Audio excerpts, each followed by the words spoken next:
What's going on, everybody? Welcome back to a new video. So, as some of you may have seen on either my Patreon or social media over the last few days, I recently hatched out my first scrub python clutch of the year, which is super exciting, and even more exciting that it is Tanimbar scrub python, Somalia nata, my first ever production of this species, a species that I've been working with for a few years now, and really even more significantly than that, a species that it took a long time for me to be able to add to the collection. So this is a super cool full circle moment. The babies are absolutely incredible, and I'm super excited to get to show them to you. So without further ado, let's get right into it.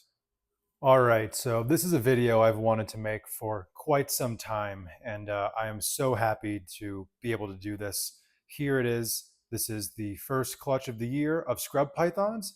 These are Tanimbar scrub pythons.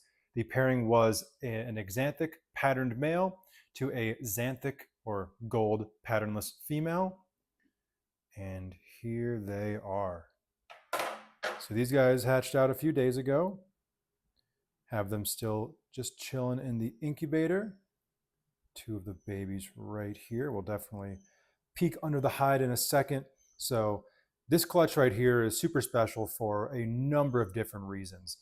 For one, this is the first time I've produced Tanimbar scrub pythons, making it the sixth unique variety of scrub pythons I've produced, be it new species or locality, which I'm super happy about. And for me, this is very special because it took me a really, really long time to be able to even add Tanimbar scrub pythons to my group, nonetheless even have the ability to attempt breeding them. From the time that I got into scrub pythons around 2017 until I was actually able to add some to my collection was about 6 years. They just were not available at all. And finally was able to get my hands on some, so I jumped on the opportunity back in about 2023 or so. It seems like the quotas opened back up and a number of animals made their way into the States. So I was able to acquire a nice little group and then eventually get some production out of them, obviously right here. So this is a very small clutch from a tiny, tiny female.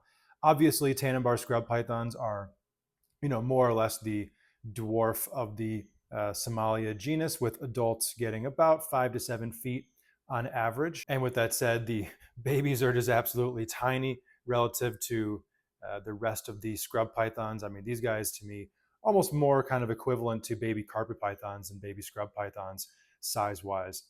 Very alert, as you guys can see, very curious, and as of now seem like they have a pretty chill demeanor. I found over time with scrub pythons that the demeanor of the parents greatly dictates the demeanor of the offspring, and both mom and dad of this clutch are very well-mannered snakes, so I'd have to imagine that that behavior trait is going to pass on nicely to these babies, but of course remains to be seen. Obviously haven't even gotten close to attempting first meals yet, and they're still clearly far from having their first shed. They have that really shiny appearance that scrub pythons will have when they first hatch out, and then they have their sheds and they kind of get that matte finish from there on out. This guy here in the middle, obviously, as you can see, has a lot of really high defined pattern, which is just the peak look. Hopefully this guy will go xanthic, go gold. That would be super cool. But even if he's a xanthic, I say he, I have not sexed these yet. Even if that baby is a xanthic, still going to be just an absolute stunner. But if you look close enough, all four of these babies actually do have pattern to one degree or another, not to the extreme extent of this one individual, but if you look very closely, you will actually see a good amount of pattern on all of them. After they have their first sheds, that is going to become much more apparent. I'll definitely update you guys in a video here soon after they have their first sheds to just exactly how they look and what their pattern is looking like. From what I understand, the color is going to take 6 months, upwards of a year of kind of coming in where I can know for sure whether or not they are axanthic or xanthic. But with that said, I don't mind waiting. My God, these babies are so incredible. Like I said, the smallest of the scrub pythons, my first time producing them. Overall, just super special, and really glad to get the year started on baby scrubs. This is the latest in the year that I've had my first clutch, going over the last 3 seasons. So definitely was anxiously awaiting the first babies to start hatching. So super happy that they are here. Tanimbars are the smallest scrub python, and this female was really, really small. I mean, she's probably 4, maybe 5 years old. She was wild caught, so clearly you can't say for sure exactly how old the wild caught snakes are, but she was pretty small when I got her. Not a neonate, but probably 2 years old. So maybe she's 5 now, but she may not even be 6 feet long, which is really wild to think. She had a pretty small clutch. So it was 6 total eggs, 1 slug, 5 that were fully formed, and one of those 5 was an empty egg. It was infertile. So while it looked good, there was no embryo. The 4 good fertile eggs hatched out these 4 babies. So of the good eggs, a perfect hatch rate. Obviously not a perfect hatch rate for the clutch. 4 of 6. We'll still definitely take it. And a great result for our first clutch from a young female. Those can definitely be hit or miss in reptiles in general, as some of you probably know. So to get a good first clutch from a girl like that, who's pretty small and young, as definitely something that I'm pretty happy about. The breeding process was actually really straightforward with them. I was unsure whether or not I actually wanted to breed that female this year because of her size and her age. But back in the fall, I had her out, felt some very obvious follicles. And obviously, if they have follicles, they're going about the process whether you like it or not. So I threw the male in, and they were locked up in, I mean, maybe half an hour at the longest. They wasted no time at all. And from there, she just marched forward to having a good clutch. One thing that was really interesting about this clutch, despite her being really small, despite it being a small clutch, she actually laid her eggs 35 days after her pre-lay shed, which is the longest I've ever had a scrub python go.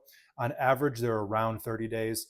Last year, the 2 Halmahera clutches took, I think, 33 and 34 days, respectively, which kind of made sense considering that they have larger eggs than the other scrub pythons, although to a marginal extent. And with that said, on the other side, Tanimbars have the smallest eggs of all the scrub pythons, and it's not even close. I'll show you guys the eggshells here in a minute once I'm done taking a look at them, which could take forever because I am just obsessed with these little guys. But their eggs are, I mean, really less than half the size of normal scrub eggs. Again, very much akin to carpet python eggs relative to scrub pythons. So the fact that they took that much longer to lay, I was a little bit surprised. I kind of figured that she would follow the standard 30 days, but there was no issue at all with it. She got all the eggs out. She did great. Obviously, these 4 eggs were perfect, very healthy, fertile eggs. So, yeah, I'm just so thrilled. I really am. This has been a dream of mine from the day I started acquiring scrub pythons, once I really kind of learned about what Tanimbar scrubs were, what made them so special, and just a dream come true. So, very happy that this is the first clutch of the year. Very happy that these babies are so beautiful. I'm very happy to be able to share it with all of you. All right, so now for a little comparison, some eggshells. These are the eggs that those babies just hatched out of, or 3 of the 4 of them in this cluster here. And then some old scrub eggs that frankly I don't remember exactly what they were, probably barn eggs in all likelihood, just based on odds. Uh, the shriveled eggshells may not be the best form of comparison, but this is what we're doing right now. And as you can see, probably about double the size on the amethystina eggs compared to the Tanimbar eggs. And definitely makes sense when you look at the babies, where those Tanimbars are probably about half the size of an amethystina baby or a Tracier baby. It's cool to finally see the comparison in person. You can hear about what people say about how big the eggs are, how big the babies are, but until you really get them right out of the egg, it's hard to fully quantify that in your mind. So super cool. Definitely going to be saving these eggs. Not very functional to save a bunch of empty eggshells, but I do it. I love it, and definitely be a good memory of this clutch. Aside from the babies, there's going to be the main memory, but the eggs are always cool too. All right, so here is the sire of the clutch, my male axanthic patterned. And as you can see, he's a pretty small snake. I mentioned in the clip before that these are the smallest of the scrub pythons, and this is what you're looking at as an adult. They can get bigger than this, but frankly, I'm not sure he really ever will, mostly because I'm not going to feed him to where he would get any bigger than this. He is a very good breeder, as he has shown this year, so frankly, there's no reason to get bigger. And if anything, him getting any larger than this might actually work as a detriment to breeding and longevity. So this is about how big he is. He's about 5 to 6 feet long, really slender, and he is my only scrub python at the moment that actually is a bird only kind of guy. So that also lends to him being on the smaller side as well. Scrub pythons typically don't grow nearly as well on birds as they do on rodents, But in an instance like this guy right here, it's not really much of a concern. Again, like I mentioned before about the recessive genes at play here with the Tanimbars, he is axanthic, so he's the visual recessive gene for the axanthic coloration, and he is the dominant form patterned gene. So in the wild, the axanthic patternless is the most common form. It's also the most common form in captivity. With that knowledge, I've kind of been going on the assumption that my animals that do not have the visual trait present for either the axanthic or the patternless are het for either one. And as we saw with the babies, they're all patterned to one degree or another. So, like I said, it could be interesting if this guy was in fact not het for patternless, which based on a sample size of 4 babies, we really can't say much just off that alone, but could be pretty cool, especially going forward, trying to produce more patterned animals since they are so much rarer than the patternless. And frankly, it's a much cooler look. I like having the variety. I like having one of each of the phenotypes in my collection, but I'd be lying if I didn't say that I think the pattern animals are more beautiful. And then, frankly, when it comes to line breeding, there's a lot to be done there with the pattern animals, where the patternless is kind of a dead end, as it is with every species.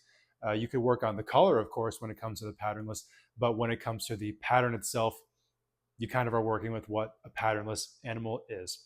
So really happy about him being the sire of the clutch. He is one of the brighter axanthics that I've ever seen. When he's fresh out of shed, he almost kind of has like a purplish hue to him, which is super cool. So if any of the babies do end up axanthic, which in all likelihood at least 1 or 2 of them will, hopefully they kind of have more of his shade going on. So here is the dam, and frankly, it's almost kind of insane to me that this is a proven breeder scrub python. She looks like a 2-year-old, 3-year-old barnack. She is tiny. I mean, 5 feet long, maybe a little over 5 feet long right now. As opposed to the male, how I mentioned that kind of want to keep him that same size for the remainder of his life. I definitely will grow this girl a little bit bigger. A 6-egg clutch is a small clutch by any metric. So in the future, it'd be really nice to be able to get her to a bit of a larger size where she's going to have larger clutches. But based on my experience with some other females of different scrub species in the past that had a clutch at a relatively young age, be that 4 or 5 years old, the next time they have a clutch, that damn near doubles, even if they don't really increase in mass all that much. So a little bit of extra size and a little bit of extra age, her next go around should be really spectacular. As you can see, she is a xanthic patternless, and she's more on the brown side of the xanthic trait. There really is quite the color spectrum when it comes to the xanthic morph, all the way from this kind of golden brown color like her to like my male that I've shown on the channel a number of times, who is really orange, and it kind of everything in between. So while we kind of say there are 4 distinctive color and pattern phases, combinations of those colors and patterns, there really are a ton of different looks within this species, because there are spectrums when it comes to the color, both in the xanthic and in the axanthic. But obviously, considering that this color spectrum can be much more broad, it's a wider variety when it comes to xanthic as opposed to axanthic, although the axanthics can be quite variable themselves. So really overall, just I couldn't be any happier with the result of this. For a little bit of a deeper dive into my clutch, click the link in the description for my podcast I did this week. Of course, my podcast is called Cush's Corner on the Trap Talk Reptile Network, where I went a little bit more in depth into kind of my history with the species, everything that it took to get to this position. I have some pictures in there of her when I first got her, when she was a wild caught import, and frankly, to see her coming from that stage to where she is today, a proven breeder, and bounced back just spectacularly from the clutch. Frankly, within 1 or 2 meals, you couldn't even tell that she had laid. And what's kind of interesting is that her feeding response since laying has been really even turned up more than they kind of normally are, which really shows to me that she wants to grow. And honestly, I could see her being ready to lay again next year with the right kind of feeding pattern. So couldn't be happier with the result. I love the adults. The babies are just as spectacular as they are. And yeah, hopefully this is the first Tanimbar clutch of many more to come.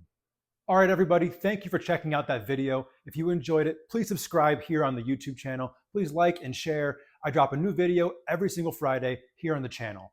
And if you want to support everything that I have going on here on the YouTube channel or on my podcast as well, please visit patreon.com/CushReptile. It is the absolute best way to support everything that I have going on. All members of all tiers immediately get 50% of their membership fee as a credit towards any future animal that they want to acquire from me, and that credit never expires.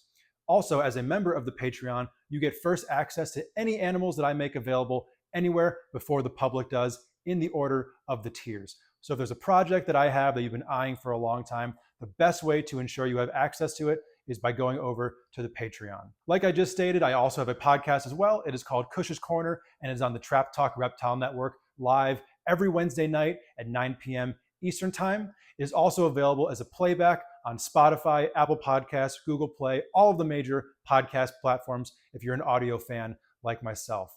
I'm also on Morph Market at Cush Reptile as well. That's where you can find my availability at any given time. I'm also on Instagram at Scrub Shepherd, Stephen Cush on Facebook, and please also check out the Somalia group on Facebook. That is my group that I run all about Somalia, scrub pythons and Boelen's pythons. So for any Somalia fans, that is the place to go. We've developed a really amazing community over there, and it is always growing. All of the links to everything that I just said are in the description below, so please check it all out. Once again, thank you guys for checking out the video, and I'll catch you all back here next week for a new one.